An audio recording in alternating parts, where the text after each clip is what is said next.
may have sinned, we confess before a congregation of the whole of humanity to ask you, oh Lord of hosts, to have mercy upon us. Because you must have mercy upon us. We have suffered enough. We have been subjugated enough. We have been tortured enough. We have been imprisoned enough. We did not do these people anything. Our only crime is to answer your name. Our only crime is to be born your children. Our only crime is to excel at everything that we place our hands into. Our only crime is to exhibit your glory and your blessing, which manifestedly is upon our lives every blessed day. That is why they want to kill us. That is why the British want to join those of them who don't know you to destroy your creation and your inheritance. You will not allow shame to befall your name. You will not allow the enemies to triumph over the lives of your children, because you created us to exist, to worship, to honor, and to praise you. That is exactly what we are going to do when this Biafra comes. It will come in truth and in every honesty, because we remain every blessed day whiter than white and whiter than snow. Is there any way that we have sinned that you cannot forgive us our trespasses, to enable us to fulfill your own word, which was spoken thousands of years ago, that instead of what you promised not to come to pass, that heaven and earth will cease to exist? You opened your mouth to bless mankind to the coming of Yeshua, who came here and said, let your kingdom come on earth as it is in heaven. Those words can never be in vain, because they are anchored upon your holiness and your magnificence. That is why in the end we know that Biafra will come, that these children that we have given birth to all over the world, and their children, and their children, and their children, as long as they give birth to them and they are Biafrans, they will worship you in truth and honesty.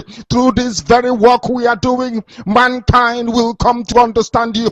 Let your miracle be wrought in our lives. Let us witness and behold your magnificence, your holiness, your mystery, and your grace under our command. O Lord of hosts, we call upon you. We call upon you to heal. We call upon you to provide succor to those of them who are inconsolable. We ask you to come and strengthen those who are weak. We ask you to restore hope where there is hopelessness. We ask you for inclusion where there is destitution. We ask you for one brotherhood, one camaraderie, one bone, one blood, and one flesh of your children. The Efiks and the Bibios, the Izon, the Shekiri, the Isobos, and also those of them from Isoko. We are traveling all the way to the lands of Igala. We are moving on from there to Idoma, to Igede, to the territories of the Igbo land. All these places we dedicate unto thee. All these lands of yours, we ask you to cover it with your mercy, because Biafra will come, and when it does, we will dance on the streets. I'm telling you, by the time that we are done, humanity will think that we are mad, we are drunk in your glory, and rightfully so, because your kingdom will come to rest upon this very earth. That very kingdom is the unadulterated, non-negotiable sovereignty of the Republic of Biafra, that your will may be fulfilled in our time. All this we pray, all this we ask for, in no other name apart from that name that belongs to you. He said,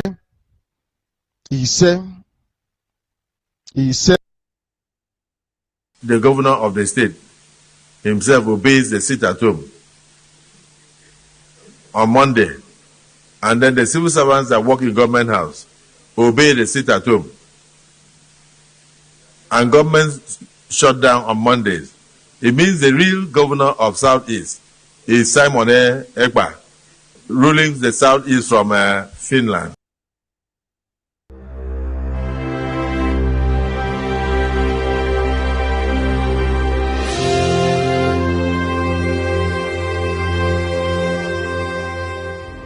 warmly invite you to our 2023 BIAFRA Self-Referendum Convention. This is first ever BIAFRA Self-Referendum Convention to take place in Helsinki, Finland. Dates: 20th and the 21st of October 2023. Venue: Mesukeskus, Helsinki. Time: 9 a.m. Helsinki, 11 p.m. Ebubia, BIAFRA Land. Whole day event. Special speakers: Prime Minister Ekpa Simon Njurko, BIAFRA Republic Government in Exile, and many more.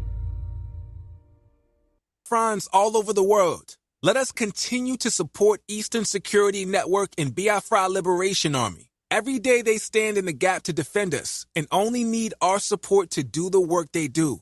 For the safety, security, and freedom of our communities, let us do this together. Go to www.ipobinUSA.org/DONATE. Also go to www.BIAFRAREPUBLICGov.org/DONATE, where you can pay your liberation tax. We also accept donations on PayPal and Zelle. Just use the email address BIAFRAGOV.org@gmail.com.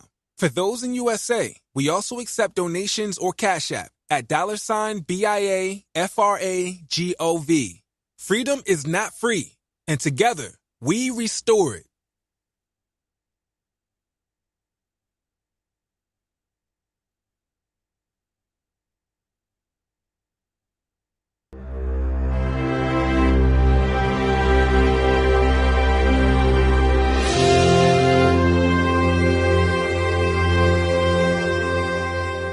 We warmly invite you to our 2023 BIAFRA Self-Referendum Convention. This is first ever BIAFRA Self-Referendum Convention to take place in Helsinki, Finland. Dates: 20th and the 21st of October 2023. Venue: Mesukeskus, Helsinki. Time: 9 a.m. Helsinki, 11 p.m. Ebubia, BIAFRA Land. Whole day event. Special speakers: Prime Minister Ekpa Simon Njurko, BIAFRA Republic Government in Exile, and many more. The summary of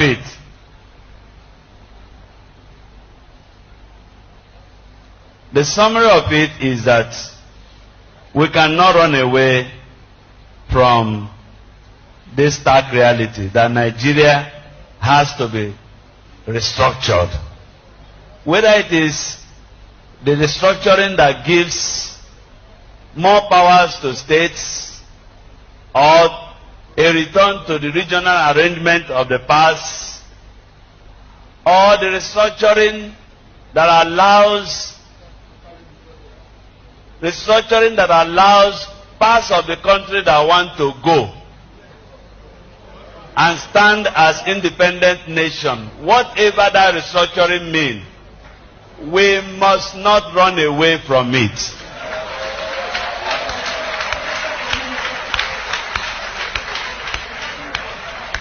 And our position as bishop, and I must say now, I'm carrying you along as a diocese, is that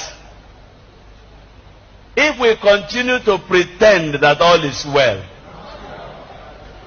we will keep bleeding profusely. And very soon, there might be nothing called Nigeria.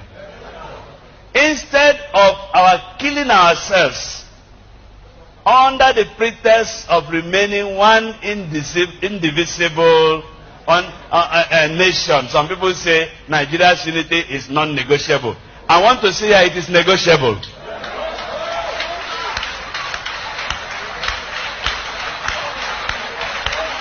This thing is like marriage. You don't force two people to get married.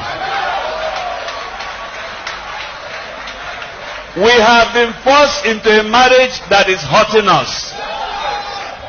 And every day we are dying and pretending to be one. Please, instead of our killing ourselves, and there will be no Nigeria left, let us come to a round table like this. Bring Nigeria as a cake. Bring one big knife and share the cake. Share the cake. Share the cake.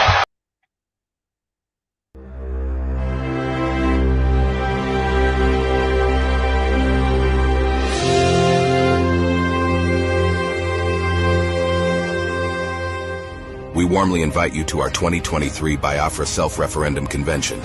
This is first ever BIAFRA Self-Referendum Convention to take place in Helsinki, Finland. Dates: 20th and the 21st of October 2023.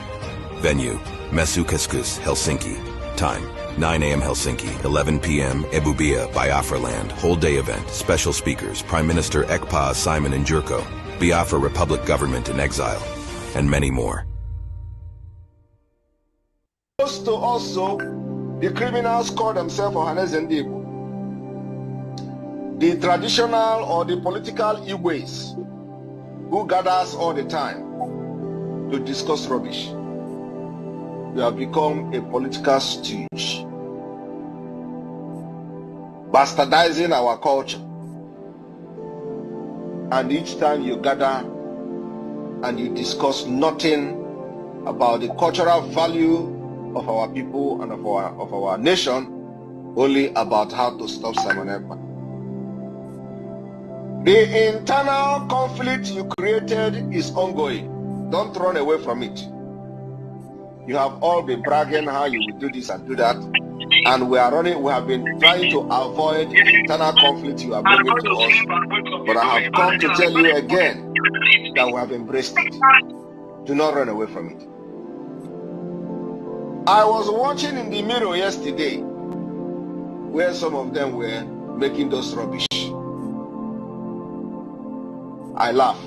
There is nothing you do that is hidden so long as you are stepping your foot on the ground, on the soil of Biafra land. I will watch you like a movie. There is no hiding place. But do not be surprised and ask a question. You brought upon yourself what is happening today. And this is just the beginning. Do not think that you have monopoly of violence.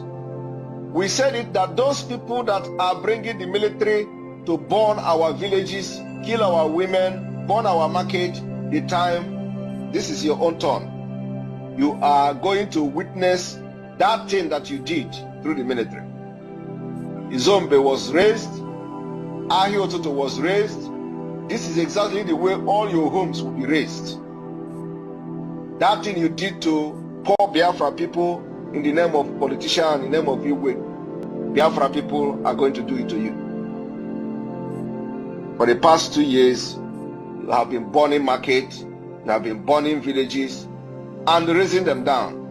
Of course, nobody has come to rescue the people you have rendered homeless. We will make all of you homeless before Biafra come.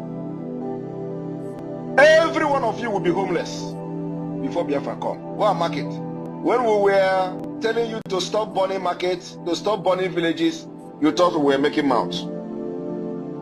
All of you, is it not social media? You make mouth in social media and that's it.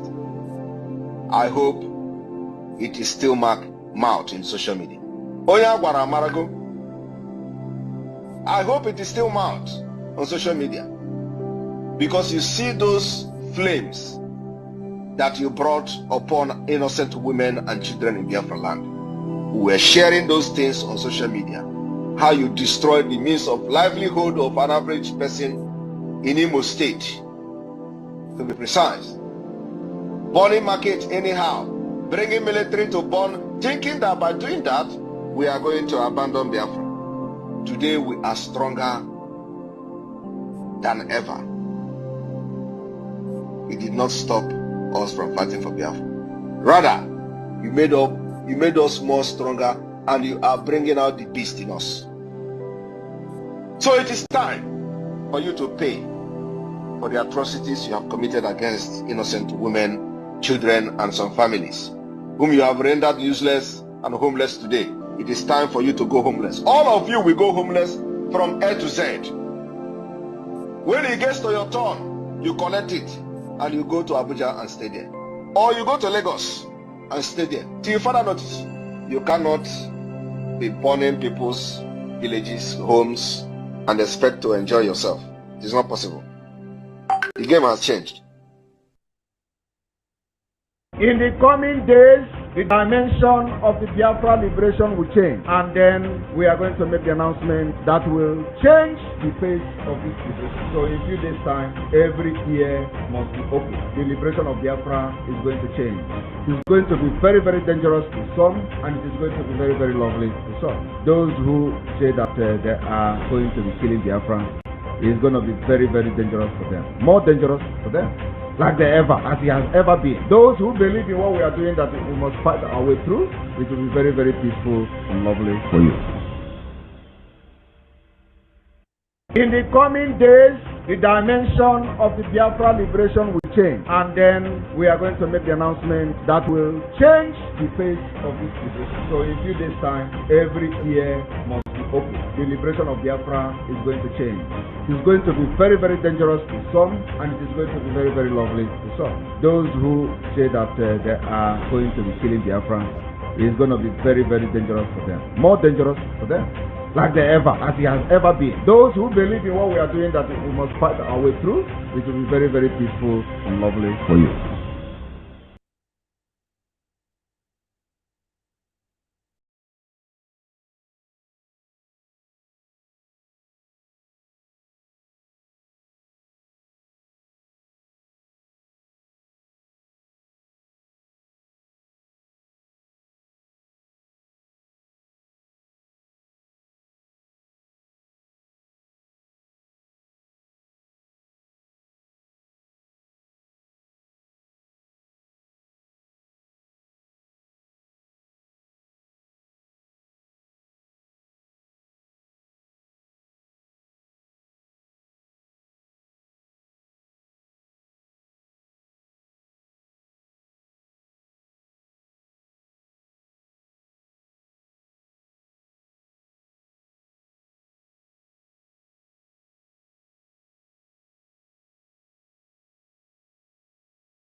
To live the humanist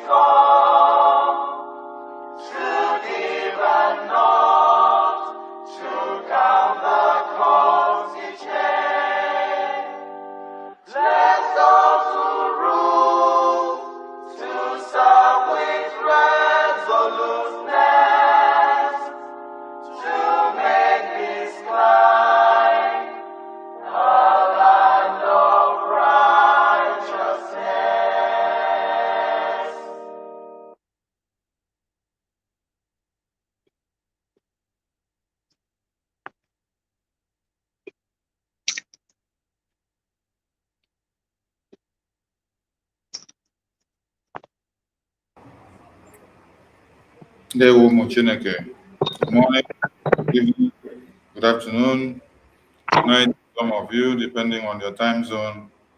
We bring you warm greetings from the Biafran Republic government in exile. Forgive my location today, and wherever we are, we must continue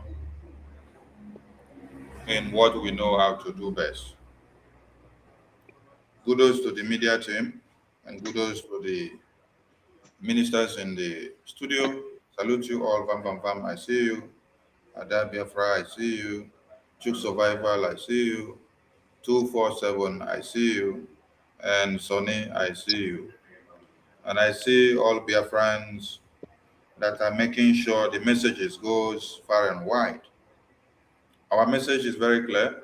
It is neither Biafra nor any other thing. If you're not giving us Biafra, no other thing. So you must give us Biafra by fire, by force.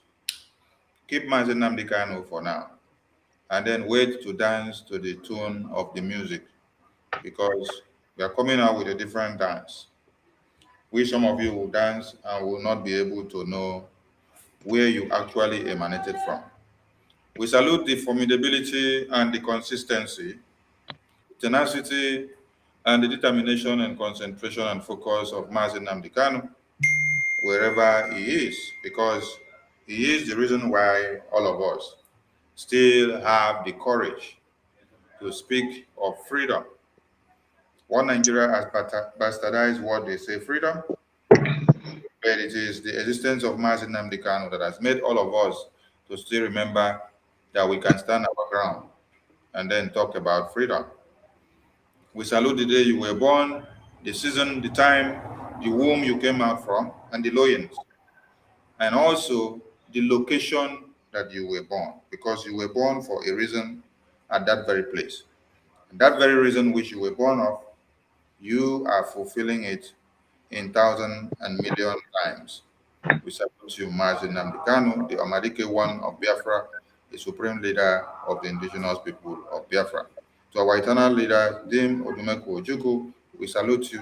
Your soul and your body is not at rest until Biafra is restored. Former president of Biafra, Philip Effiong, we salute you. Your soul is not at rest until Biafra is restored. And every other gallant men and women who made sure the January coup of 1966 started in the first place. It was because of the jihad, it was because of the corruption, it was because of the marginalization, it was because of the tyrannic government and the genocide that was ongoing that merited that January coup, which many people may not understand. It was for the interest of the entirety of one Nigeria, not for the interest of the Biafran people, not for the interest of the Yoruba people, not for the interest of the Hausa or Tifi people sectionally. No, it was for the collective interest of everyone in one Nigeria. But being that anywhere they see anything bad, they will use it to attack on us, because they see the light on the Biafran people. That is why they turn it into an Igbo coup. When you dig in, you see that there were northern and southern and western and middle beltland officials of the Nigerian army that partook in the coup. So we salute all those men and women that stood their ground for us to have a history to reckon with. If the children of those times were treated well, we wouldn't have been here to talk about Biafra.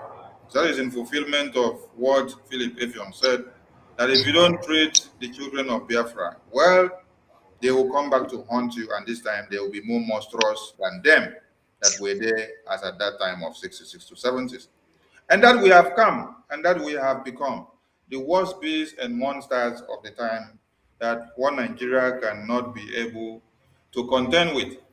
And that is why we come to the sole head of this Biafran Republic government in exile, the finisher, the Agone Chamber One of Biafra land, the Ikpoki of our time, the idiot of our time, the stone that the builders rejected, the Ekperimaristic Ekperima that has Ekperimarized every fool in one Nigeria for brains and wisdom to come back to them. We are talking of the indomitable PM of the Biafran people, the ambassador of Universal Peace Award. We salute you for your tenacity and for all you're doing for the Biafran people. While people are making noise, jumping up and down there, you are busy making sure there are diplomatic ties, there are political ties, there are every enactment and engagement that will move Biafra forward. We salute you. Your existence is one and comes in a lifetime. That is why we must continue in what we have to do, because it is Biafra or nothing else. We salute the Biafran people who have made sure the 3 weeks sit at home and curfew has come and completed in a grand style, without any film, without any nye, without any gbege. The Biafran people have done it again, and the whole world have seen the legitimacy of the Biafran Republic government in exile. Biafran people, both are to you because you have made Mazi Nnamdi Kanu proud. You have not abandoned him in times like this. You have not derailed. You have not made him to regret of even going in for Biafra in the first place. So I salute you all, the Biafran people, for standing your ground and for making sure everything is recorded. We thank also our armed forces, starting from the Navy, the Air Force, and the Biafran resistance fighters, who are making sure one Nigeria collect woto every day. May your days be long, and may your watches continue to stand strong. We will not forget those that are making sure the watches are reinforced 24/7. That is talking about the donors, those that uses their tithe and offering, their siblings, to make sure the army of Biafra are well funded and they have every weapon they need to be able to fight the enemies of Biafra. Thank you for your donations, and we encourage you to do more and to also encourage other people to come with more of such money, because we need them to be able to do more and more and more. We thank you all for joining us this evening.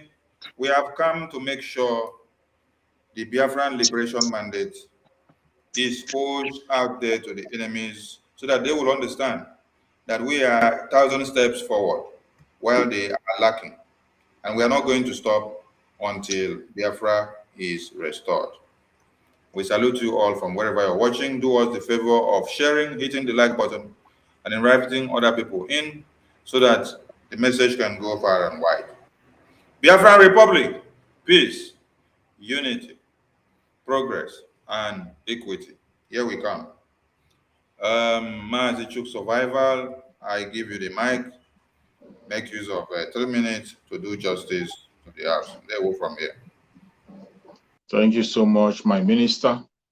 I appreciate you for your good job and your kind and strong leadership in the media. Fellow Biafrans that are watching far and wide, wherever you are watching this program from, I appreciate you also, and I thank you for joining, more especially people that are watching from Biafra land. If you are watching up from Biafra land, my special thanks goes to you, because you are doing a great job, even though you are in a very difficult state. You are in a place where everything is working against you, and yet you spend your time to watch us and follow up. I say, may Chukwu Okike Abiama continue to guide you and protect you. I also appreciate every Biafran across the world that is still standing firm, that are unshakable, regardless the wave you see, regardless the rumors, regardless the propaganda and attack. You are standing firm, doing what you need to do. I say, may Chukwu Okike Abiama continue to guide and protect you. I appreciate all our media warriors, my fellow comrades that are doing the needful on daily basis. Some of us coming 247, some of us coming 3 times a day, 2 times a day. May Chukwu Okike Abiama continue to strengthen you. I also appreciate all the people that are working in the Biafra Republic government in exile, every member of the cabinet. I appreciate them for their strong work. We can see the effect of their work. Whatever they are doing is having a strong effect. Anybody that says they are not seeing the success that we made so far is either the person is an enemy or the person is not deceiving him or herself. And also, I appreciate all the members of Homoada that are doing great, doing what they are supposed to do. I pray that Chukwu Okike Abiama will continue to strengthen them. I also appreciate, most importantly, my Prime Minister, Mazi Simon Ekpa, who is in the war front, taking the bullet for every one of us. He is working around the clock. When he told us that he is 50 men in one, we didn't know what he meant until now. We found out that he's even more than 50 men. I appreciate you, my Prime Minister, wherever you are, and I pray that Chukwu Okike Abiama will increase your strength, increase your wisdom, increase your mental toughness, and give you that 2,000 men wisdom so that you can take decision at the right time. I appreciate my supreme leader, Mazen Nnamdi Kanu, wherever you are watching us from. I know you are with us, even though you are not around, you can see us, you can hear from us. We know very well that you can hear us. You know what is going on. No matter how they try to cage you, no matter how to try to take you away from information, we believe that Chukwu Okike Abiama is not leaving you without information. Wherever Mazen Nnamdi Kanu is, we appreciate him, and we pray that Chukwu Okike Abiama will keep him and bring him so that we can celebrate him as a hero alive. So my fellow BIAFRANs that are watching far and wide, we have come once again, as we always do, doing what we have assigned to do. Every one of us in this Biafra has taken up a responsibility. If you have not taken any, please do take a responsibility. Pick something you'll be doing for Biafra. If you have not found something that you are doing, pick something, no matter how little. If you are genuinely a Biafran and you want your freedom, there must be something you will say. Assuming Mazen Nnamdi Kanu appears before you and say, give the account of your stewardship. What are you going to present? I want you to think deep about that. If there is nothing you are doing that you're going to present as your stewardship, please pick up something and begin to do it. I pray that Chukwu Okike Abiama, who called us, will give all the strength to move on as we are getting to the end of the road where the light will shine. We will all get there together and nobody will left behind. Thank you, my minister.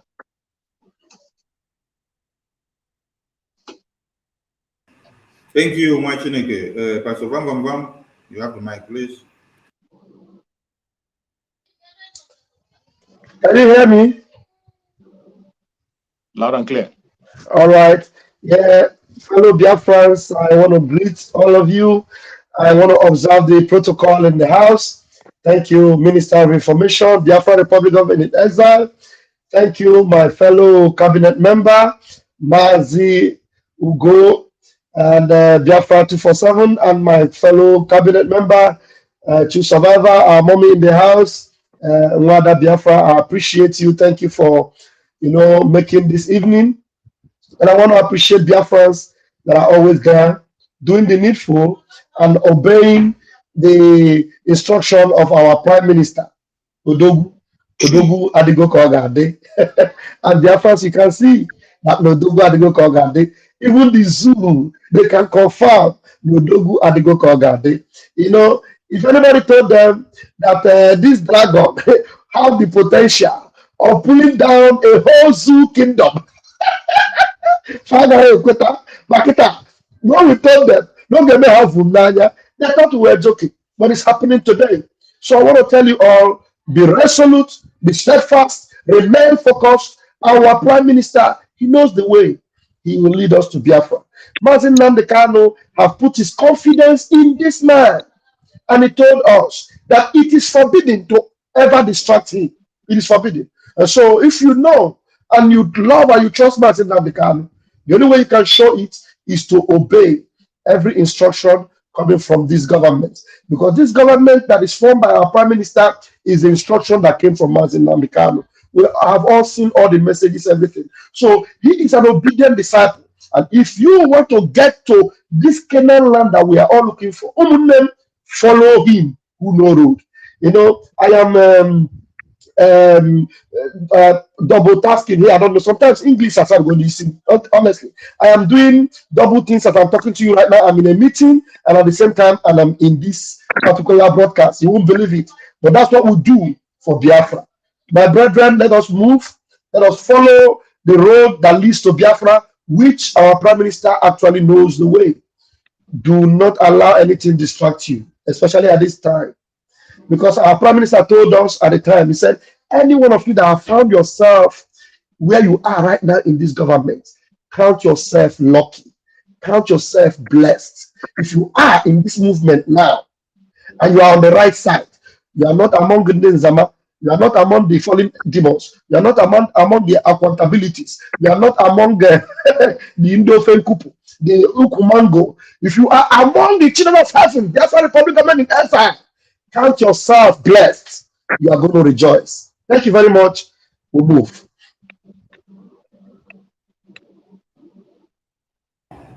Thank you, Machineke. Ada Biafra, you have the mic.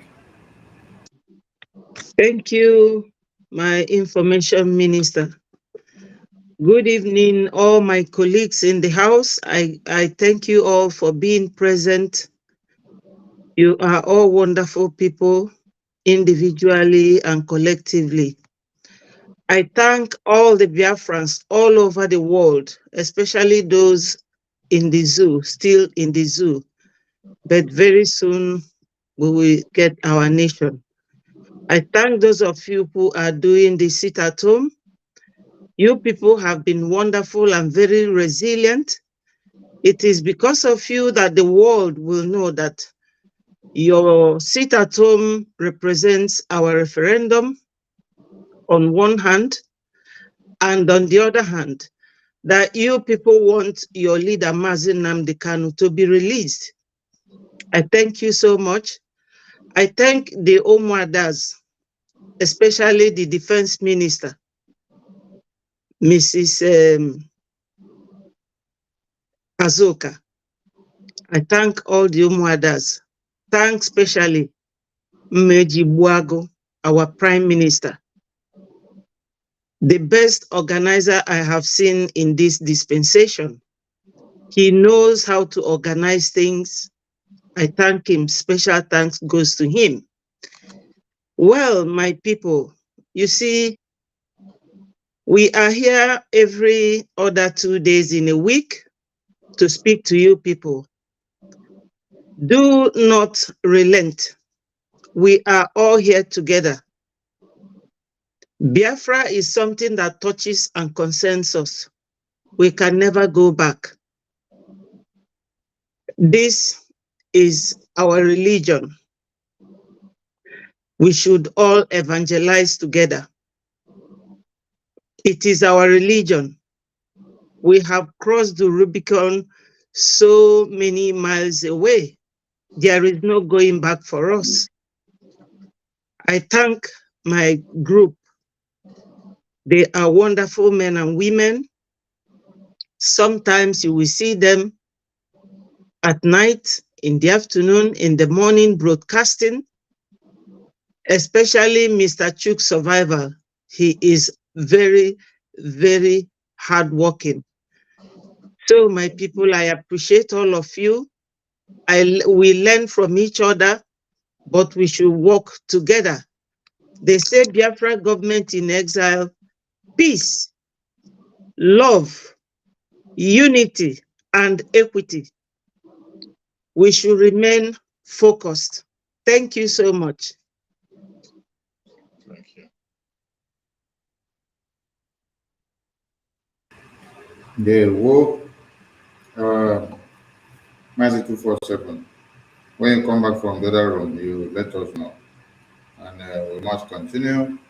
We appreciate all your friends once again. And before we go forward, we want to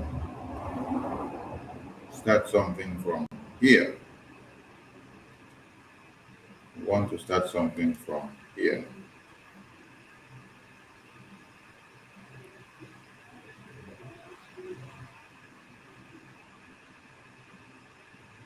We want to start something from here. What is his name? Okay, Komi. Okay. Okay, Komi.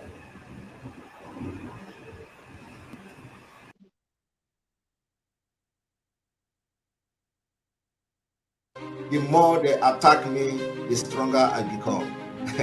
Because it is like you are pouring fuel in the strength that is in me. So bring it on. But I'm telling you today that we have been able to defeat them. We have and defeated them. What we have done to Nigeria and their agent in Biafra struggle is that we gathered them together.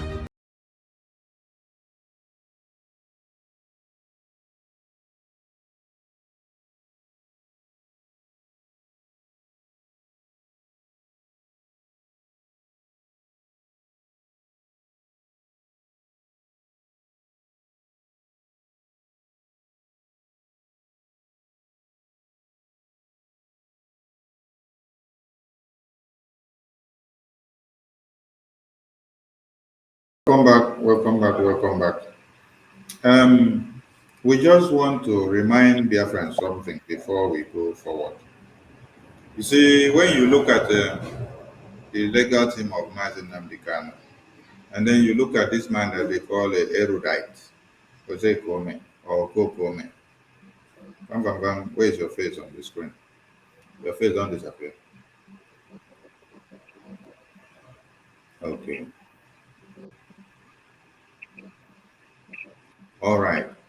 Okay, Kome was kidnapped by whether Fulani terrorists or whether political miscreants or whether jobbers that were given contracts to do job.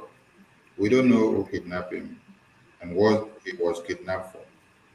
But when Okekome was kidnapped, and Okekome stayed in detention of the kidnappers and later came out, Okekome was quoting all the laws of this war. Okekome was quoting all the constitution of Nigeria. Okekome was making comparison of America and UK and Europe and Asia to one Nigerian contraption. Okekome asked for a state of emergency in one Nigeria because he was kidnapped. Wait, is it Okekome or is it? Is it Okekome? Because of how useless they have become, just like MNK say, they carry wig, they wear white wig on their head, and then they go to court, they carry books that they know nothing. They only carry the book, go there, file the paper, sit down, look. And then when they call them court, they stand up, they say it is done, let us go home. Exactly what they did, whether yesterday or the day before yesterday. So we don't need to look for the correct pronunciation of his name because he has become Okoko. So Okokome. So this Okokome quoted all the laws of international community for us. Okokome told us that he is protesting and requesting for a state of emergency to be declared in Nigeria. Why? Because he was kidnapped. And even when he was released, he was then telling you that Nigeria is not a nation, that it is an entity, it is a contraption, that you can't even call it even country itself. Okekome opened all the terminologies that he knew.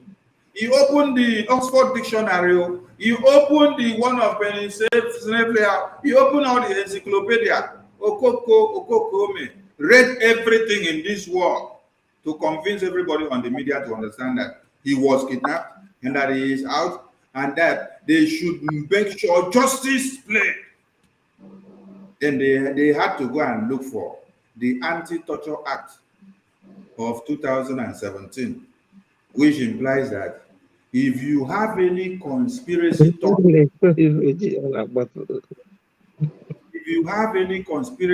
Adabiafra, if you're on phone, you mute yourself, please, because the voice they come out.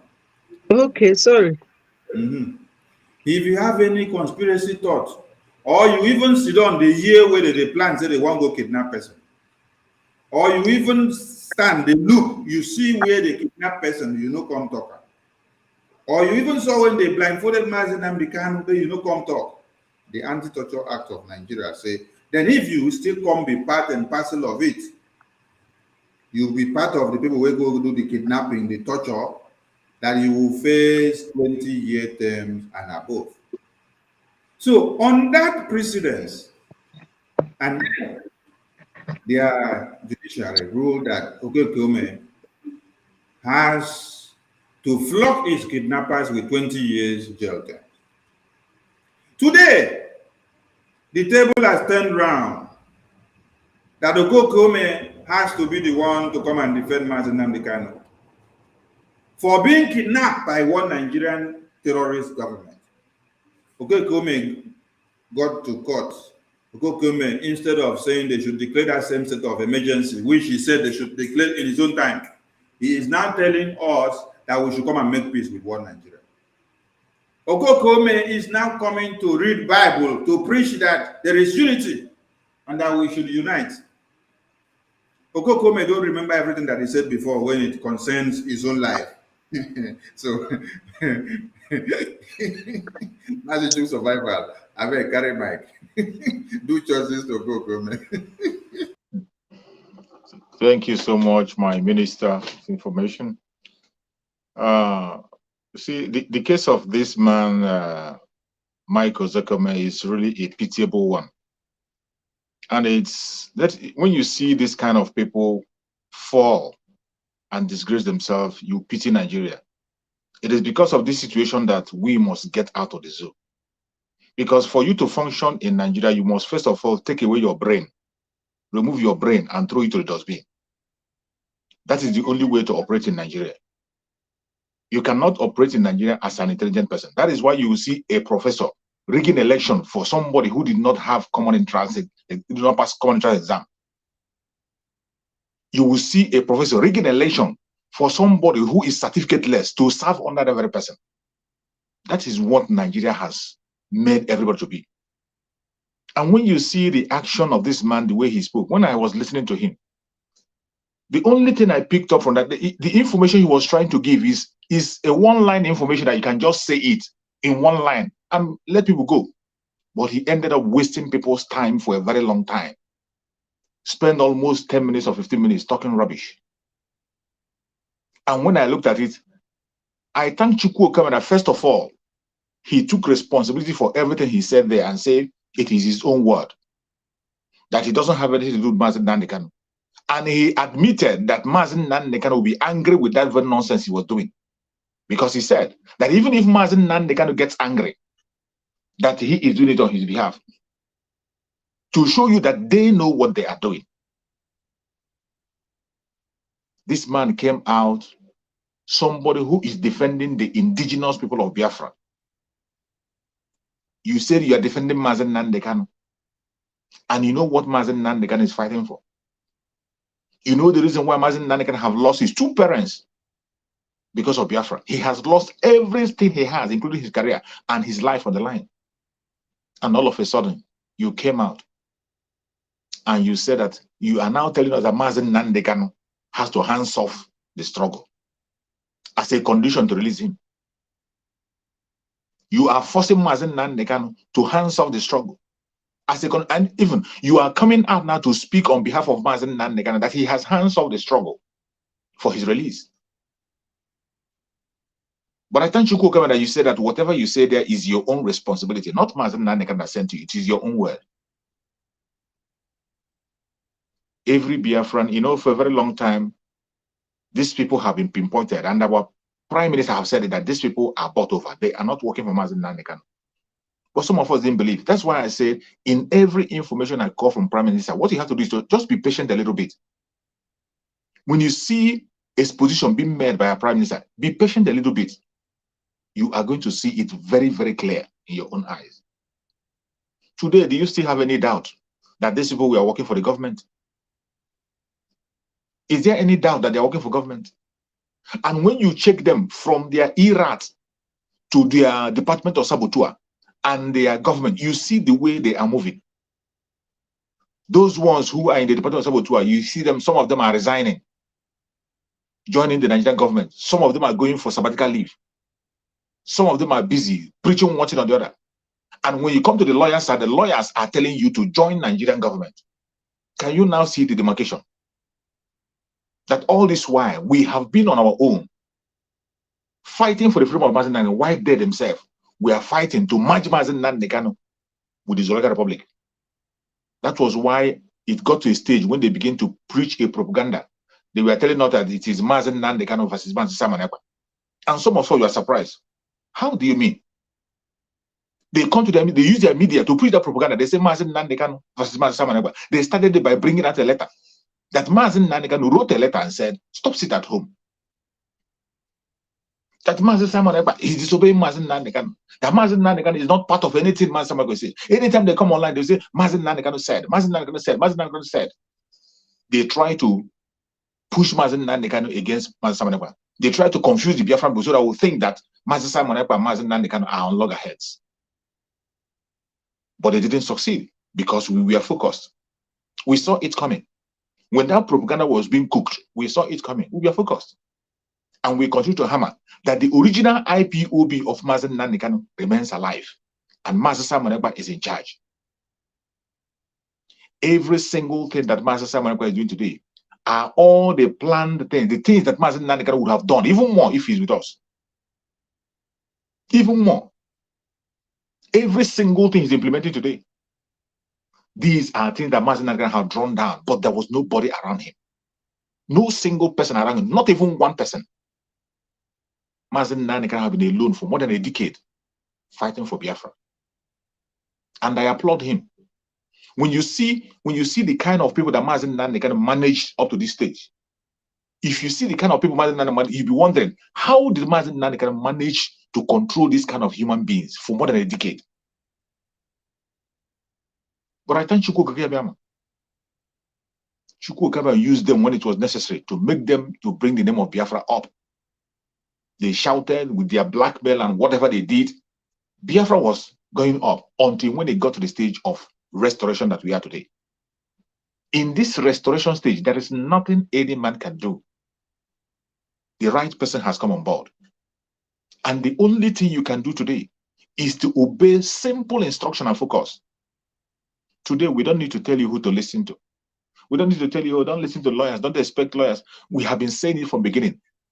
The freedom of Mazen Nandekano is not in the hand of the lawyers, not in the hand of the judges, not in the hand of the zoo, not in the hand of the international community. It is in your hand that is watching us here.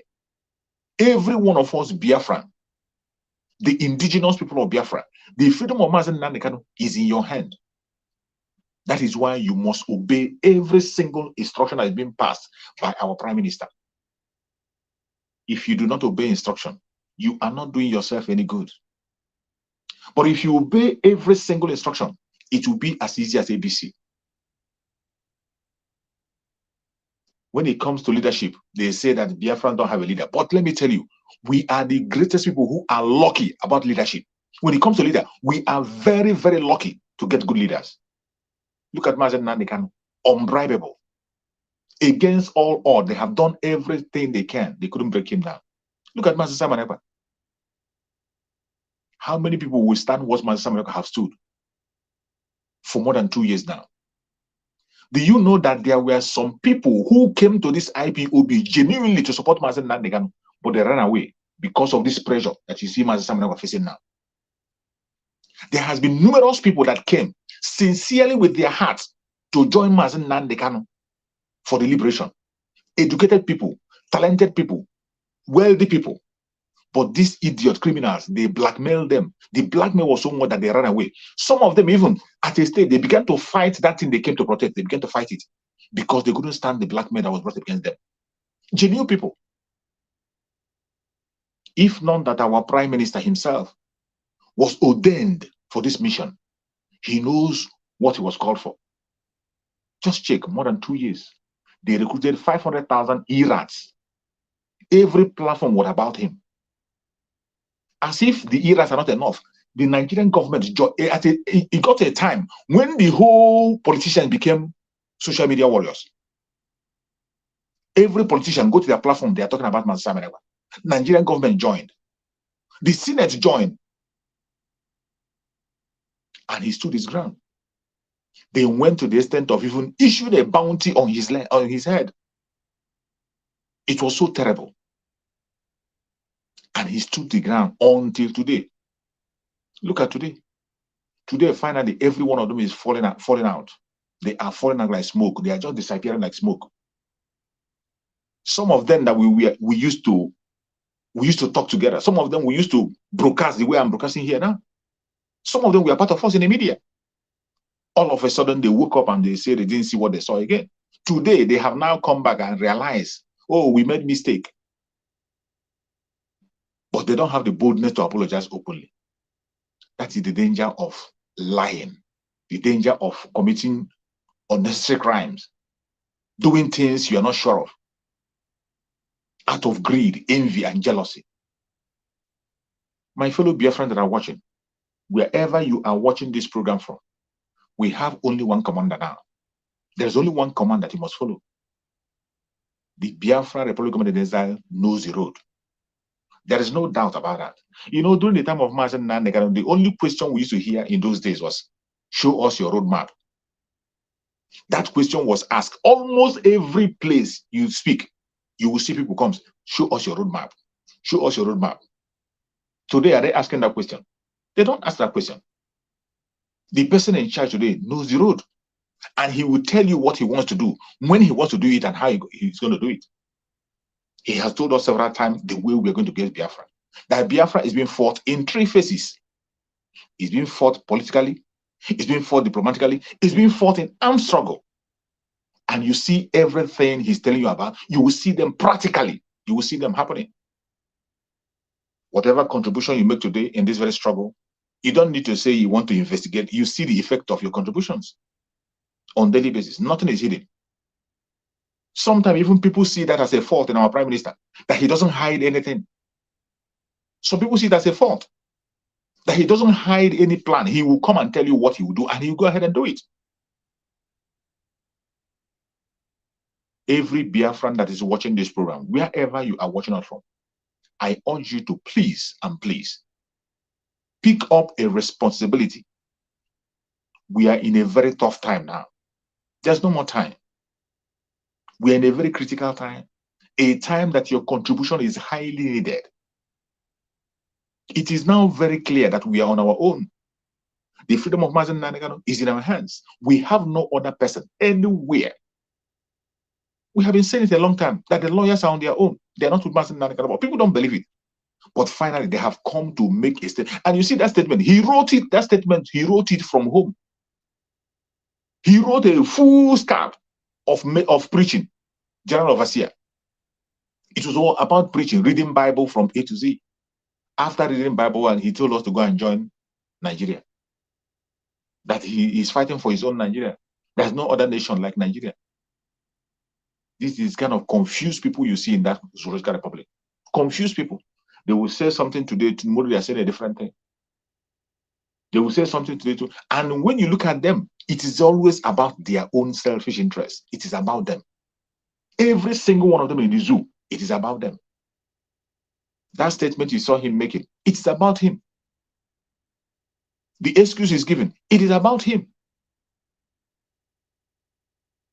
Biafrans, the time has come for us to take up our responsibility. The time has come for us to be whom we want to be. The time has come for us to take this challenge to another level. We must not give up. We must not. Do not listen to rumors and blackmail. There is one single thing that connects every one of us. One single target that we have. That collective interest of the Biafran who should be where you focus. It does not matter who is in or who is out. One single interest that we have, collective interest, is freedom.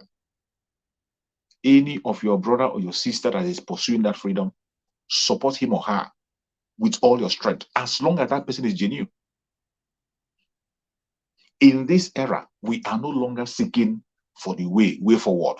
We're not seeking for who is the leader or who has the right message. The messenger whom Chukwukema has given us is there. All you need to do is to obey every instruction that comes from him. Obey, don't wait. When he says go, go. When he says stop, stop. If you joke with the information coming from our Prime Minister, you are only exposing yourself to danger. And I have said this several times. Anything you hear from the Prime Minister of Biafra Government in Exile, take it serious. Even when he is joking.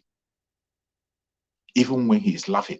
Whatever information that comes from him, Take it serious. That is the only way to survive in this evil day. We will soon start the next stage of the curfew. Our Prime Minister have said it before, that in time to go, in some few days, that announcement be made so that you can know the next phase we are going to enter. In that next phase, some people will be happy and some people will cry. Are you among those who's going to be happy? Ask yourself. Or are you among those who's going to cry? Where do you belong? It is very important that today, every one of us must pick up a responsibility. There must be something you are doing for Biafra. At this time, if there is nothing you are doing at this time, I doubt the kind of Biafran you are. I doubt. It doesn't matter how little it is. Whether a man, a woman, old and young, we all have something we can do. The progress we have made so far must be sustained. It must be sustained. And how do you sustain it? You can only sustain the progress by doubling your effort. Whatever you have been doing in the past, double it. Whatever contribution you've been making in the past, please double it. That is the only way we can make a responsible and reasonable progress and keep this very progress we made, sustain it. Because there is nothing like a question of say, oh, we are going forward, let us wait, tomorrow we'll continue. There's no going back. No pause. And when you see the person that is leading the charge, the Prime Minister of Biafra government in Israel, you should know that he doesn't have that time to pause. He's a man who has experience. He has all it takes for us to move forward. And I tell people, if you know very well the person that is leading the struggle, you have no cause to fear.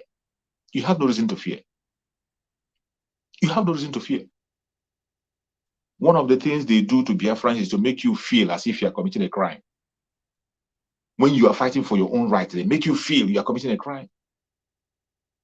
Indulging in civil disobedience, they make you feel as if it's a crime. You've committed a crime that nobody has committed in the past. But civil disobedience is your right. It's a democratic way of one expressing himself. More especially when you are dealing with tyrants. By indulging in civil disobedience, we are not committing any crime. We have chosen the most peaceful way to make our demonstration, which is civil disobedience.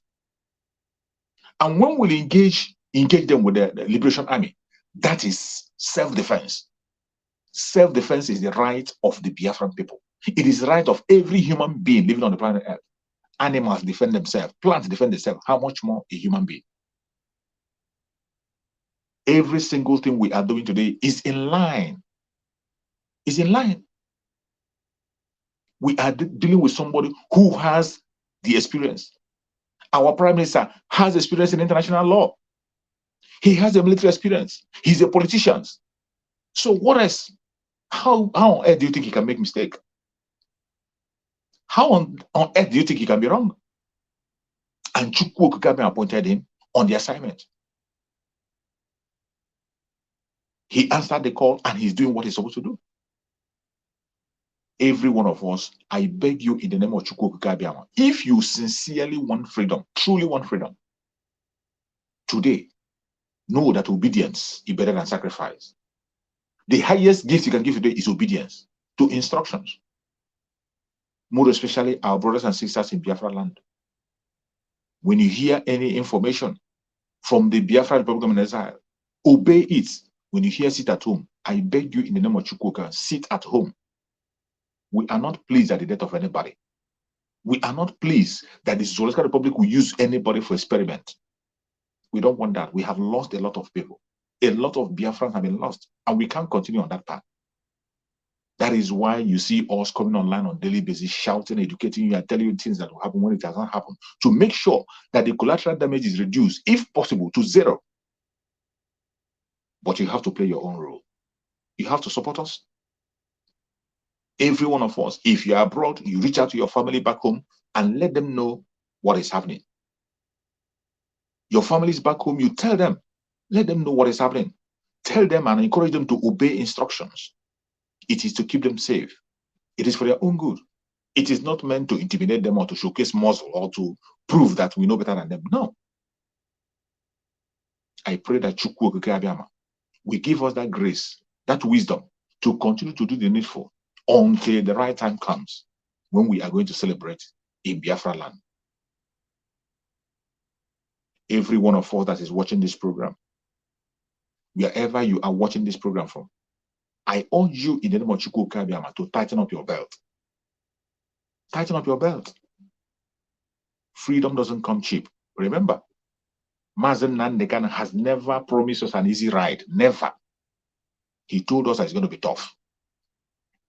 Mazen Nandekan have always told us that it will be tough. He has always preached about mental toughness. Why do you think he talked about that? Why do you think that Mazen Nandekan keep talking about mental toughness? Keep talking about consistency? It is because it is not easy. In the era of our Prime Minister, Mazen Samuel, he has also warned. He has told us that it will not be an easy ride. He has always told us to tighten your belt. Mazen Samuel will tell you the next stage is going to be tougher. The next stage is going to be tougher. There was never a time you have been promised cake and biscuit and granite. No. If you sincerely want your freedom, you must prepare yourself. You must be ready to make the sacrifice. Prepare for the sacrifice. No matter the amount of sacrifice for your freedom, do it. It is for yourself. Whatever you are doing, don't think you are doing it for Mazen Nandekan or you're doing it for Mazen Samuel. Take it as your own business. That is how some of us you see here, that is how we take it.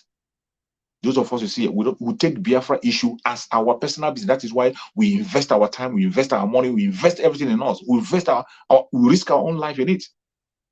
Because it's about us, about our future. But when you begin to treat it as it is Mazen Nandekan you are doing it is Mazen Samuel you are doing, that is why you are slacking. When you are being called upon to do anything, you will not come out because you think you are doing it for someone else. It is for yourself. If you do good in this era, you do yourself. You do bad, you do yourself. The earlier you wake up and face reality, the better for all of us. Thank you, my beloved brothers and sisters. My minister, take over. Okay, Una, well done, Una. Thank you so much.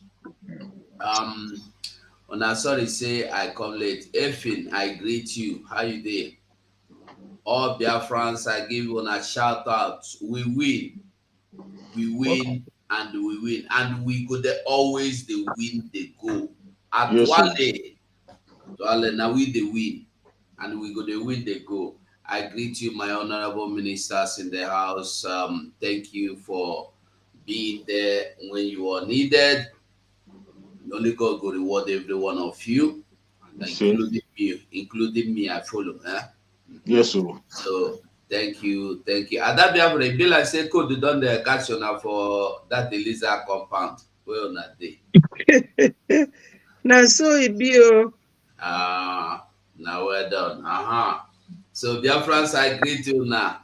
I greet you, Bam Bam Bam. I greet you, Mazi Shooks. I greet you, Ada Biafra. And our leader, Mazi Nandekano. Boza.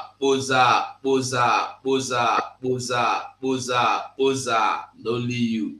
Now you the win.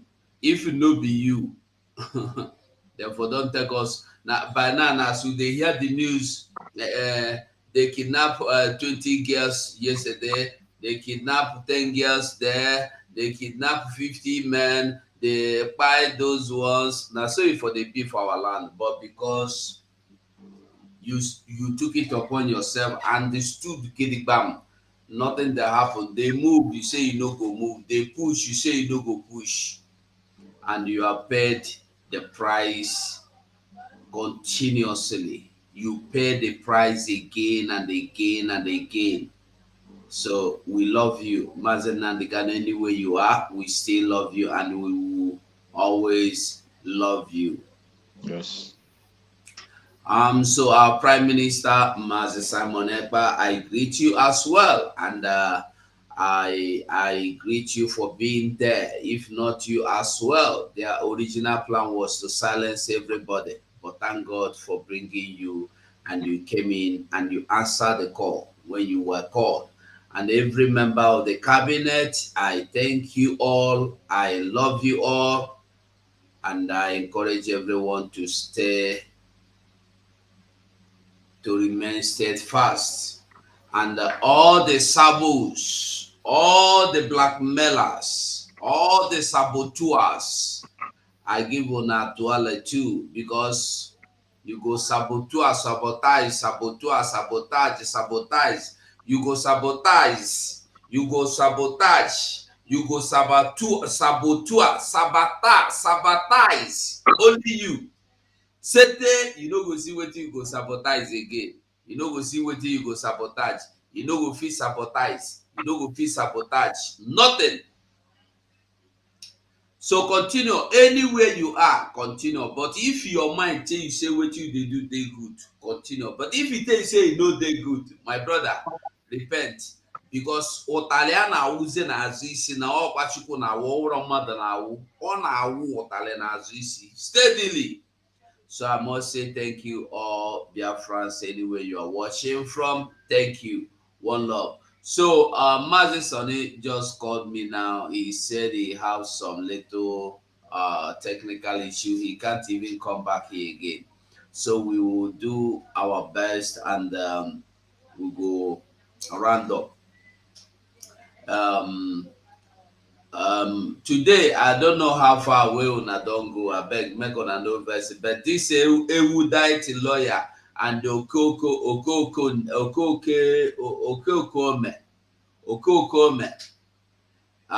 they have been using us. Could you imagine that if I need your for in an interview yesterday said that the judges were even gracious to hold up their case. Thank God we get Ada Biafra here. Ada Biafra, I want to ask you a question. In Supreme Court, if somebody carry you go Supreme Court, you know fit, your lawyer no fit defend you for Supreme Court. You go sit down, anything where court to talk, judges talk for Supreme Court, you go carry. You know fit challenge anything there. I was still waiting to be called, to come to that. Okay, because, good. Did you wait? Sorry. Did you listen to Ifeanyi Ejiofor interview?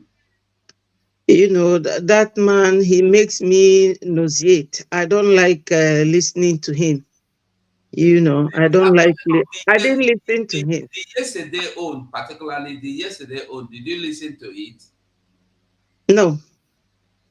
You need to listen to it. Then you will have something to tell us. Let me on my listen. You will listen. You go listen to Rambo. Where the other day. You have to listen to it because thank God you are here. So you are the one that will analyze it for us, not be me. Let me just on this thing so we continue. Sorry for coming in late and delaying us.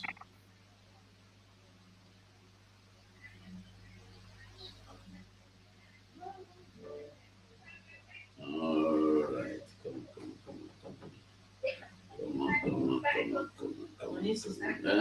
come on.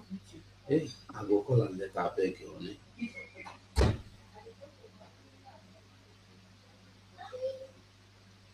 Just give me a second. I will put. Aha, I don't see him. So now. Good afternoon, everybody. Good afternoon. Have been done and dusted. So let me use this opportunity to briefly update. Una dey hear am? Biafrans on what happened. Una dey hear am? Of course, I know they hear una. Increase the volume. It don't finish.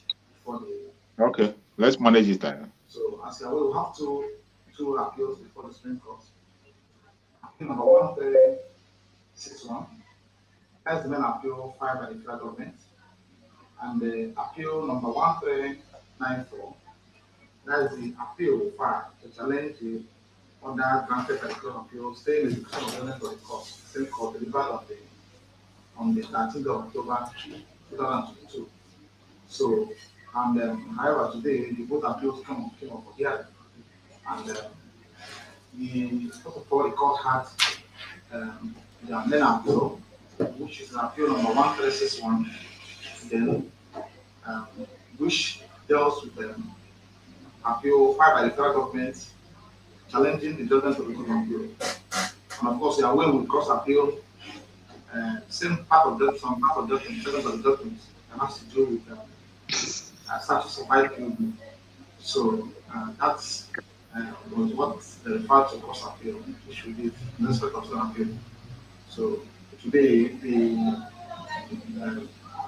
Chief Canada BSA and also was in the proceedings of today. The advocacy and argument was delivered by Professor Michael Zeko, who has been giving us the matter. So it was a very wonderful session before the court. The entire argument was taken and views adopted. Consequently, adjourned to 15th of December 2023 for hearing. It's so important for judgment, judgment. So it's also important to emphasize, also to clarify, because before now, we have two pending applications before the court, which is application for bail, and second one is application for transfer to prison. So I'm aware the matter was coming up today for hearing on the main appeal. So the lead counsel and the University of were on the view, which is the correct position of the law, that don't want to entertain any application that will be ready in the proceedings of today. But you have mentioned that any of the application, this appeal will not be had, and it will work gravely against the interests of humans in Africa. So they prefer to go with the main appeal, which is type of hearing, and which will take care of many issues raised on those applications. So having been heard and adjourned for that, they apply for those applications to be withdrawn. So now the course is clear. Also, the one that has the second appeal has to do with our appeal against the other state decision of judgment of the Court of Appeal was probably co-directed and should be applied by the judgment of the Court of Appeal and somewhat consolidated. So the judgment on both will be delivered on December 15th. So that's what simply happened in court today. And we thank God that most importantly, the appeal was had today because we had issue with dates. Of course, we are aware. The matter was originally adjourned to 14th of September for hearing before within the period of Supreme Court vacation. So it became an issue getting a fresh date. So which Professor Michael recommended did everything humanly possible to ensure that we this date given to us. So I commend him and also commend the team who work assiduously to ensure that we give the best for Onyenumazu Nnamdi in particular and BIAFRA in general. So today is a very wonderful day. The legal hostilities ended today in court. So I'm waiting judgment. So we have to go back and start praying. We've done our own part as well. So also very important to observe that let's say Chief Canada BSA saying that came in, commended the team led by Chief Michael commend for Matt. So I commend everybody to remain calm and prayerful. And also to keep their eyes on the ball, most importantly. So people should not be derailed, not be deceived by those who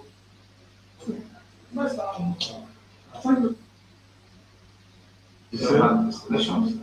No harm will be for you, no accident of the nation. And for us who are in on December 2, 15 to 23, a lot of issues with this appeal in our cross appeal. So I continue to urge us to maintain this, remain focused, because a lot are happening. Because characters are coming all over the places to the public to infiltrate and probably prevent people not to understand the purpose of what they are doing. So I encourage them to remain focused and prayerful in the circumstance.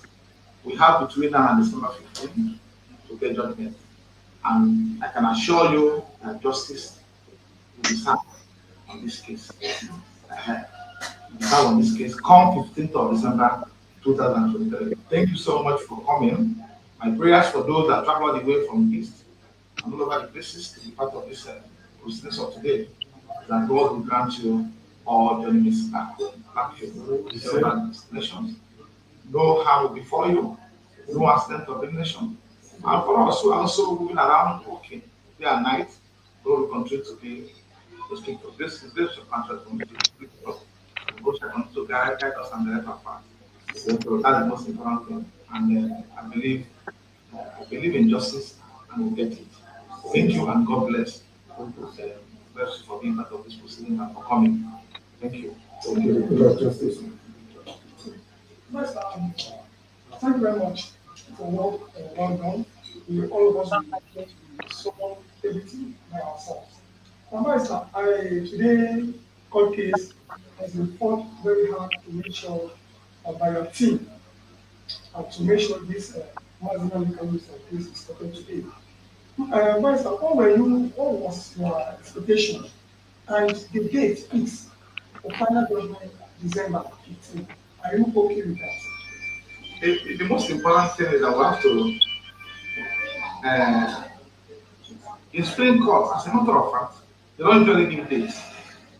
They will tell you that they will reserve judgment for a date to be communicated to parties. So in this case, they were gracious enough to give us date. So I understand it.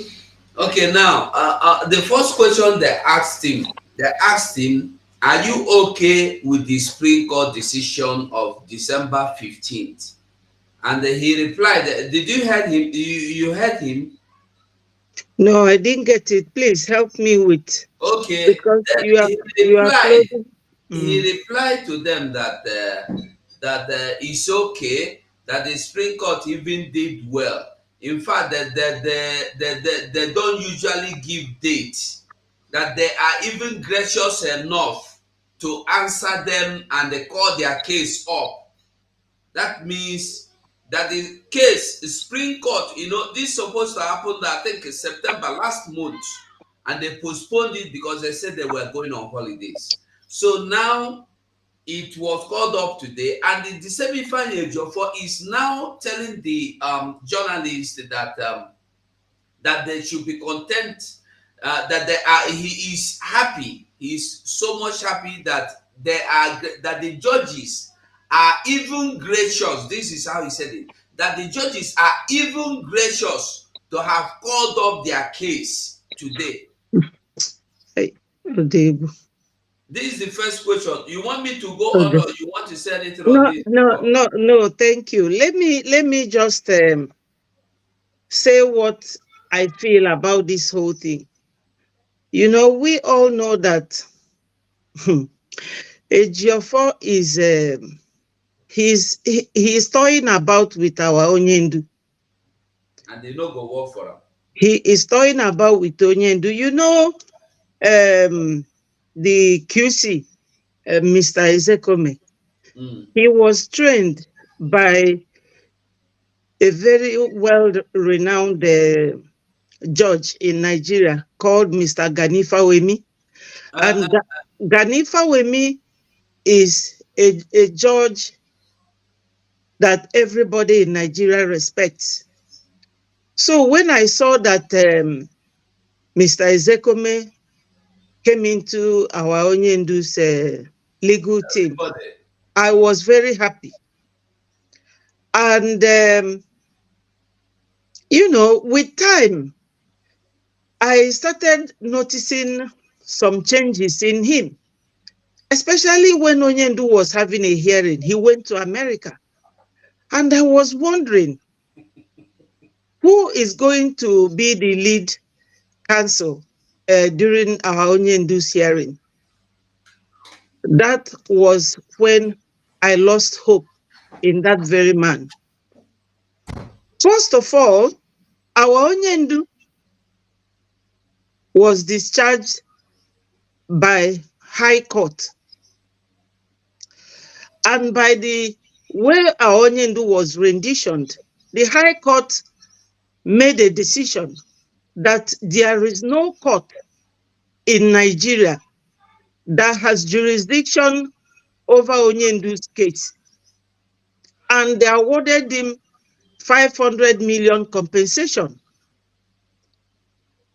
As it stands now, there is what they call in law judicial precedent. And what judicial precedent means, though, in ascending order, it means that the lower courts, which is the county court, the magistrate court, or the crown court, will be following the decisions of the high court or Supreme Court. And you can only go to Supreme Court from high court if you are not satisfied. And you can do that only when you have a fresh evidence against your opponent. And if your opponent wins in the high court, you have a new evidence, then you can go to Supreme Court. And by virtue of the procedures, a high court judge can sit in the Supreme Court. So now the Supreme Court, I can understand now that this case, it was Onyendu who appealed the decision of the court or the decision of the government to still. No, wait. After Onyendu was discharged last year, October. Yes. They didn't do. I want to ask you another question. Onyendu in appeal court won them. Appeal court discharged them. Discharged Onyendu. Yes. Were they not supposed to, when Nigeria government say they will not let him go, the council of Onyendu, the team, were they not supposed to take appeal or take what are their name, the done and dusted and his team? Were they not supposed to take Nigeria to court, or are they supposed to wait for Nigeria to take them back to court? No, I was thinking that it was Onyendu who took this matter to Supreme Court. No, Nigeria government. Yes. The Onyendu legal team, they're supposed to continue to mitigate on Onyendu's behalf, to speak to what the High Court said. Because the way Onyendu was renditioned, there is no court in Nigeria that has jurisdiction over his, because this involves national and international court or international law. Onyendu is not supposed to be judged by any court in Nigeria. They have no jurisdiction. But from this done and dusted barrister, they do not put enough legal fight for Onyendu. They don't. They don't make any representation. There is no how Mr. Ezekome will be saying anything on behalf of Nigeria, because that is conflict of interest. Exactly. He is Onyendu's representative. He should be talking on behalf of Onyendu, even when he accepted to represent Mr. Peter Obi. That was still breach of the rules, because it is also conflict of interest, because Peter Obi do not believe in Biafra. So there is no how Ezekome will be playing from north to south. His legal profession, I mean his level now, if it is in this country, you can even sue him for negligence, because they are not representing Onyendu properly. They are not. You know, and when Onyendu has court hearing, they have rights to ask for their client to be brought to the court. They don't even know how he is faring. They will just walk like people going on a path walk to court, and they do not put any legal fight at all, because they are compromised. If they are no longer interested in representing Onyendu, they can go and do what they call, sorry, I've forgotten. They will just tell the judge that they will tell the judge that this case, they are no longer capable of representing Onyendu, that Onyendu can seek for another legal rep. And they will go. The judge will allow them to go. And they will go and inform Onyendu to instruct another representative, because they have been messing Onyendu's case up from day one. You know, the legal process and the legal procedure is a total sham. is a total sham. They are not representing Onyendu properly because no court in Nigeria has jurisdiction, whether Supreme Court or lower court. But Onyendu has right, you know, to take Nigeria government to Supreme Court on the evidence that he has been discharged based on the fact that he was illegally abducted. This is illegality. We are talking of illegality now. So how come the barristers or his legal team are still allowing courts to defer his case or adjourn it till December 15th? They are not supposed to do that. They are supposed, because, sorry, Ifeanyi said, Barrister Ifeanyi Ejiofor said that they are even happy that the judges were gracious enough to call up their case to postpone it. Well, I don't know what else to say. Like I said, they are representing Onyendu negligently and not properly. They are not fit to be Onyendu's because they are all compromised. Exactly. There is no how you will come and be praising the man, incarcerating your client that he did well. You should be challenging them, throwing legal punch, you know, by making it clear to the judges in the Supreme Court, because some of those judges are the ones that sit in High Court. Any High Court judge can preside case in the Supreme Court.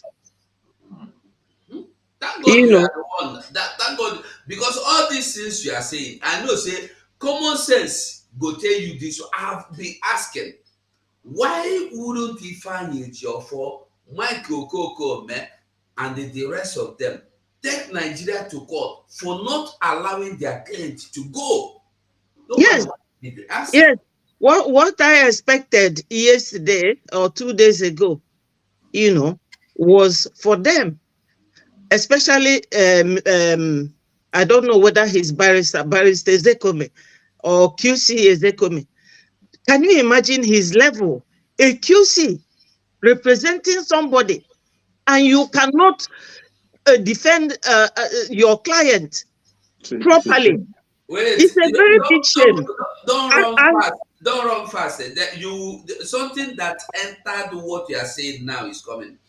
Biafrans, the person speaking is a legal counsel. So it's good that she is explaining it, because if Nami the talker, una go say I no go school. So it's good that somebody that knows the law is now explaining the law. Let's go. Listen to this one again. And schedule of work. So we have been exercising patience since June 29, 2021, and I believe we have less than 2 months of the advance for the judgment. And the most important thing, let's just start. And as has been rightly said by the Silk, my next Silk, Professor Michael Document, and she cannot be said during the press conference, during after the cross session. We continue to call on the federal government to release Mazen Nnamdi unconditionally. Because the fact remains that Nnamdi Kanu has been discharged. Then, of all enactments and criminal charges against him, that's number one. By judicial judgment of the Court of Appeal delivered on October 13, 2020. Then the court proceeded that to restrain, to prohibit his further detention or further prosecution or any form of indictment before the court again. The court prohibited it and directed the federal government to release him unconditionally. So, and to tell you the nature of this order, we appeal the subsequently the same court of different panel sat and granted an order staying the execution of the payment of the same court. Then we appeal against it. We appeal against it in an appeal number SC 1394 pending before the Supreme Court today. I'll tell you one funny thing that happened in this appeal. When we appealed, when we file this appeal against that order, that's unprecedented order. The federal government of Nigeria filed our case of appeal objection challenging the competence, and we responded. You will not believe that apart from that period of the fact that we no file responded brief in response to our appellate brief, the referendum process, because there's no law availing the circumstance for them to rely upon. They have no law to rely upon in justifying the order, whether which was granted without decision of the court. Are you with me? So that's to tell the nation how grave the order, how grave the understanding of the decision of the government of appeal appears, because there's no law in earth. This order granted under relying on civil proceedings, civil rules of the court, and civil precedent of the Supreme Court. There's no provisions under the extant regulation of court of appeal that allows such an order to be granted. State illusion of liberty of citizen. It doesn't happen. It's unprecedented. And to further demonstrate the sourceless of what they did, the federal government have no place to rely upon. They have no authority to rely upon in filing the respondent brief in that appeal. Today, and it's adopted today. So that will tell you the how serious how confounded in law that order is. Right? So thank God that we've taken everything. We are waiting to the full review, the Supreme Court, which will be delivered on the 15th. I urge us to remain calm. I know it's a matter of time. And I still join the leadership to make the community, Chief Gaya saying, who called the federal government to give it, because there's no justification for public detention. There's no justification whatsoever.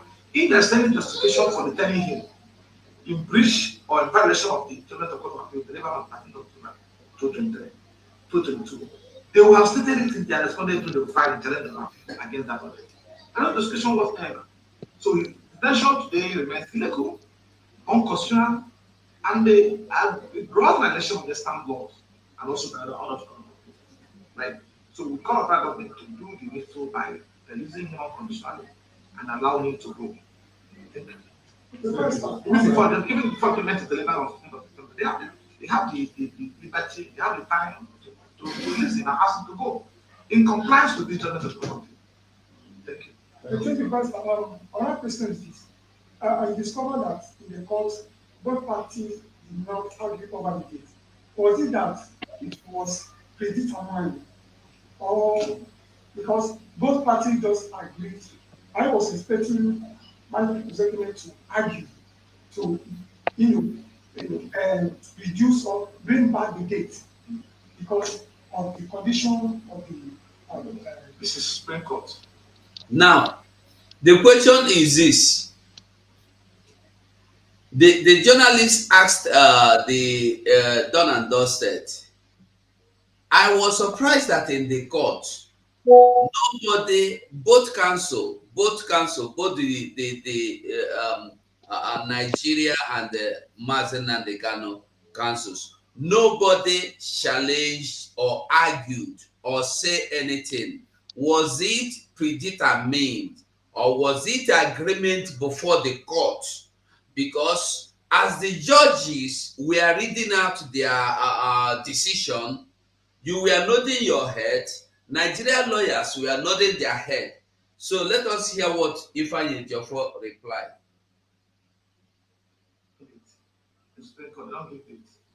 And once they mentioned no, because he asked him. The important question is, again, he asked him, why didn't they argue? Why didn't you and your team argue to bring back the date? Because December 15 is too far. He said that in Supreme Court, they don't give dates. Is that true? He said it, not me. The video is out there, not me. Wait, I don't know. Let me rewind it. Maybe you hear better. Let us. Can I? I hear you. I'm listening. Yeah. You see, from the question that journalist asked, any sensible person would know that that journalist is more experienced than a Geoffrey. Oh. You know, most of these journalists, they are allowed to court. Yeah, he was in the court. Yes, they are allowed into different court hearings. And when you keep going to court hearings on several occasions, you will start having experience like a legal person, you know. So that journalist threw a direct question to him, and very pertinent. You know, when people work in clique, they all, you know, agreement doesn't take time for them. That nodding of head for all of them is like a phone call that they have previously made, because they come to court to pay lip service to the injustice they do to any victim of theirs, like unfortunate Onyendu. The judge, the Ezekome, what's his name, Barrister Joffo, they have all discussed this. And you know that Nigeria has nothing to do again with Onyendu. It is our Igbo people holding Onyendu there. Exactly. So they only go there like because somehow they know that like people like you, and they are also aware that our leader is incarcerated. Onyendu's case is a highly sensitive case. But with somebody like a Geoffrey, his case is like a child's play. Exactly. And the judges are now following them. Because when they say that no court in Nigeria, that includes the Supreme Court. Exactly. No court in Nigeria has jurisdiction. I mean, what else? You know? What else do you think? Now, Onyendu's legal reps, they got in there. What they should have done, whether Onyendu is there present or not, what they should have done is to address the decision of October. What was said? Well, this thing he's telling them here, sometimes he says things that are not legal or that does not concern Onyendu's case, because he feels that all these people, they are not legal professionals, they don't know what is going on, so he can use any term to deceive them and give them any gimmick he likes, and they will just go. Ejiofor is not a professional lawyer. He cannot represent a rat. Unfortunately, I thought there was a time our prime minister was saying that Ejiofor is not should be, you know, excluded from the legal team. And it baffles me that somebody like Ezekome, who is, I think he's a QC level now, is behaving this way. Onyendu is not getting represented properly at all. They should go there and throw what we call legal punch. Because your client has been discharged and acquitted on the grounds that he was brought back illegally. Nigeria is a country. Somebody representing them should know that Nigeria breached the international rule of law and the national rule of law. They did not follow the due process in bringing Onyendu back. That is when Supreme Court would have been having right to keep adjourning his case from this month to the other month. But the High Court that knows what is the legal procedure and the legal process, they just nailed the whole thing by discharging Onyendu and acquitting him. Malami said that time that they didn't mention acquittal. What sort of country is this? Okay. Even Malami is not a legal professional. So judges that sit at High Court, they are top judges. They are not like trainee solicitors who just finished from legal law school the other day. They know what they are doing. And do you know that those judges were all transferred from Abuja because they did justice? They followed the law, both national law and the international law. That is what is right to be done. To go there and remind Supreme Court, because they should know better. Even Supreme Court, they don't even know what they are doing because they're all bribed. Supreme Court should have followed the decision of the High Court, because those judges there and the ones in the Supreme Court, they are the same level. Because it makes nonsense of legal proceedings in Nigeria and the judiciary generally. They said they have no jurisdiction. It didn't say if you go to Supreme Court or Supreme Court can challenge it. They said no court in Nigeria has jurisdiction, and that is it. And this is the thing that it is the legal area, the point that his legal representatives will be making. But you said now that the journalist said that he's nodding his head. That's not up. Just use your mouth to talk and represent your client properly. Agreement is agreement, too. Yes, like I said, they all have agreed. They must have agreed. You know, yesterday I was reading our Prime Minister's Twitter handle, and he was accusing Hope Uzodinma. You know, their election is coming and he wants to come back. So there is a clique. All of them that connived to bring Onyendu back, they are still in league. They are still working together.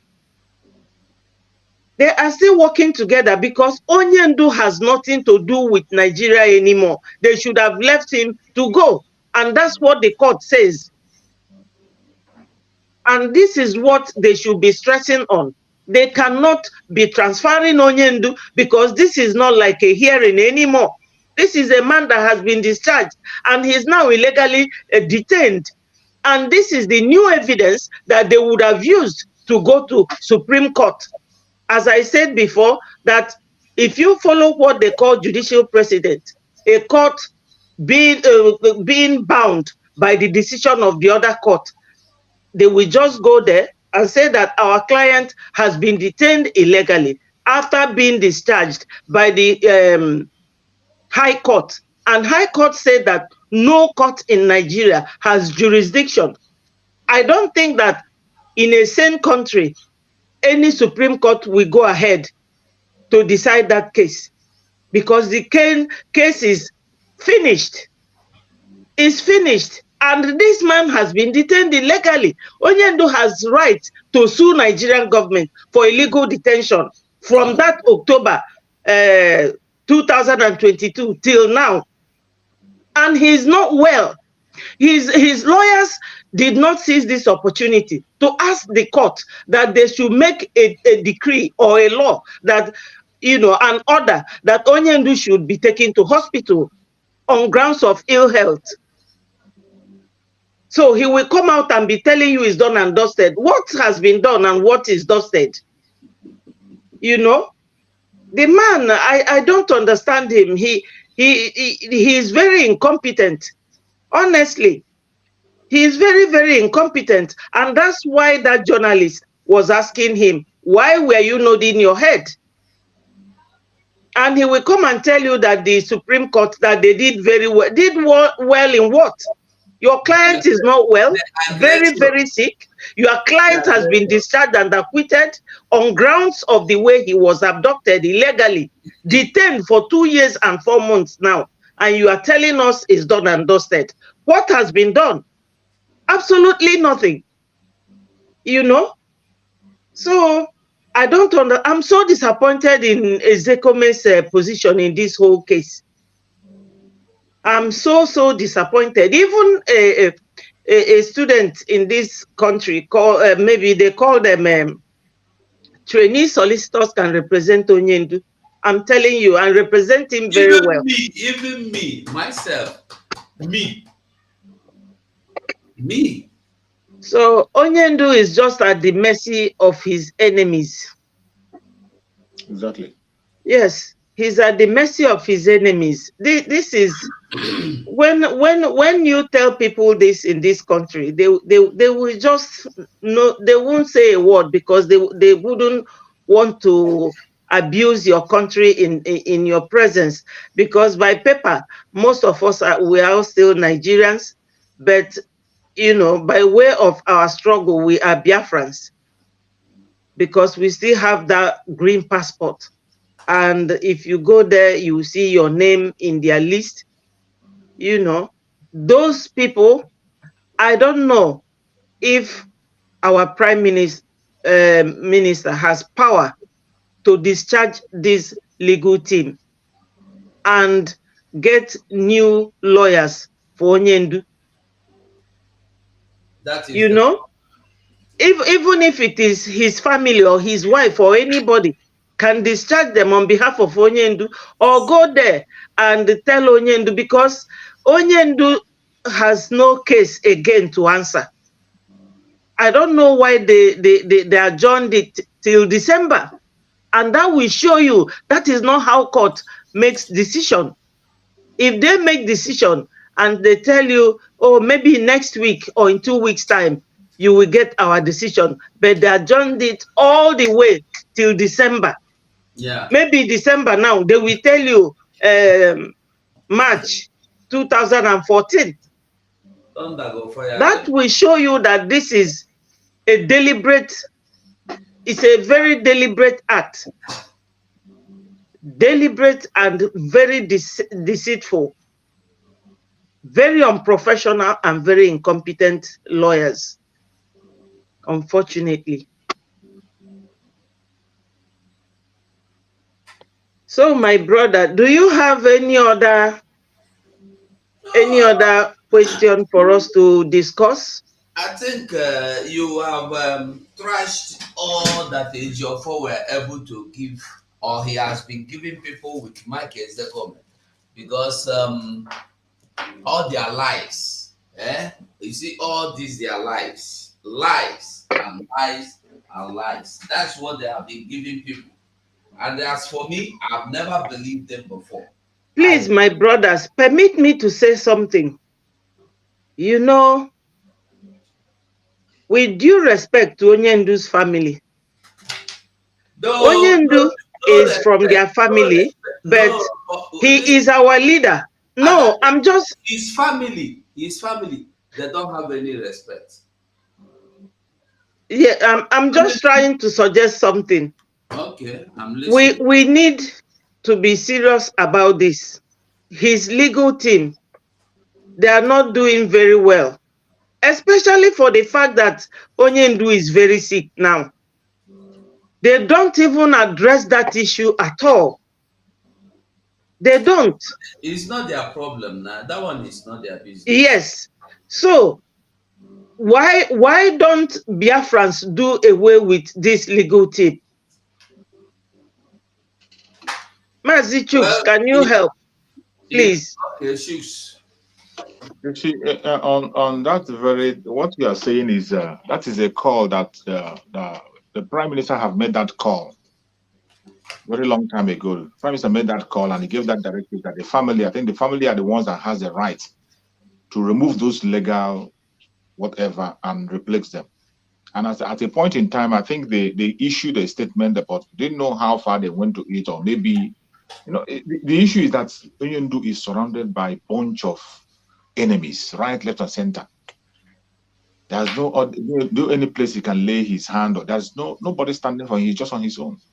That is just the problem, because Prime Minister made that call. The call was made to remove Ejiofor and co from that legal team. And that time, I think the family issued a statement. They wrote Canon Takan or whatever, wrote on Twitter and he said that they have been sacked. I don't know. Nobody knew how he went about that. They are sacking, or maybe he went the legal way, or he didn't go it normally. Nobody know how he did it. And since then, Ejiofor has still continued to parade himself. And Ejiofor now became more active since this man betrayed himself. What is Ejimako? When Ejimako was there, Ejimako, I think that one is the family lawyer, Ejimako was a kind of fronting himself. He was doing some things better than then. This Ejiofor wasn't Ifeanyi Ejiofor wasn't active. But since they succeeded in buying Ejimako too, Ejimako sold out and began to speak from both sides of his mouth. Ifeanyi Ejiofor came back fully again. And the funniest thing is that as it stands today, we are not even sure if these people sees Mazen Nandekan at all. You see? The Ejiofor himself, nobody is sure if he sees Mazen Nandekan, because before the betrayal of Ejimako, he has stopped seeing Mazen Nandekan. Mazen Nandekan doesn't speak to him. Yeah. Before the betrayal of Ejimako, he has stopped seeing Mazen Nandekan. As at then, he was completely out of it. He only became active after they succeeded in convincing Ejimako. He became active again. And as it stands today, nobody is sure if Mazen Nandekan can grant that man out there, because I can tell you that Mazen Nandekan know exactly what Ifeanyi Ejiofor is doing. Mazen Nandekan doesn't have any trust on him. And that is why you see the kind of blockade they're creating on Mazen Nandekan. They create a strong blockade that they don't even bring him to court.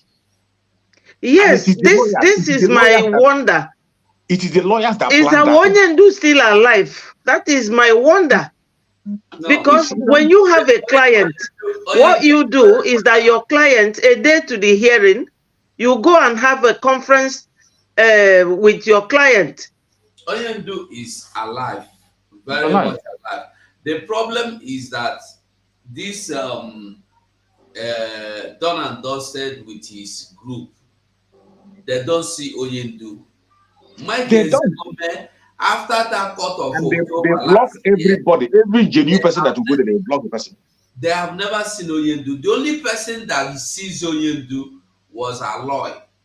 And then they found a way and they brought Aloy over. So now, I don't know who sees him, but the truth is that Awonyendu is very much alive. The only thing is that his health is not good. Yes. So whenever he comes out, the first thing is just to take care of him, his health, and get his health done and dusted. So that is it. No, by the grace of God, Awonyendu will come out, because definitely Awonyendu, they don't have anything against him. They were delaying him because Ifeanyi Ejiofor and the co, they were working with or they are working with the so-called Igbo elites that we are hoping for president. From president, they went to vice president. From vice president, they went to senate president. From senate president, they went to what they call them, labor prefect. Now labor prefect, and then they control work with the school that time now. Labor master. They don't think, they don't reason. Biafrans, the reasons for all these things, my own view is that you see court today trying to release Awonyendu tomorrow is because of what we are doing. It's not because they went to court. I've been saying this from day one, and people said, hey, keep quiet, you don't know anything, you're not a lawyer. There are things that you don't need to be a lawyer, you will know that Nigeria is even tired.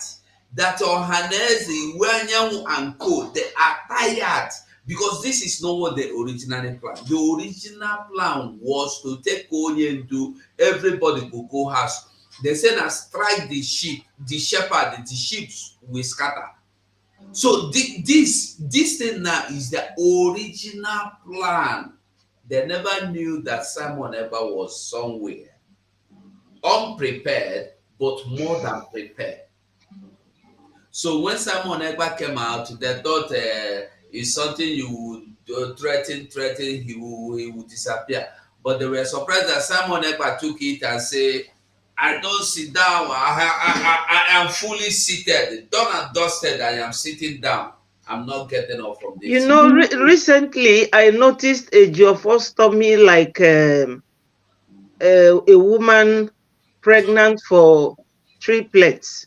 A lawyer, somebody who is a lawyer. he doesn't even read anything to update himself. He doesn't see Onyendu. He doesn't want anybody that will tell how Onyendu is looking to come around. And I'm sure he must have indoctrinated, Mr. Ezekome, bribed him with all the millions that they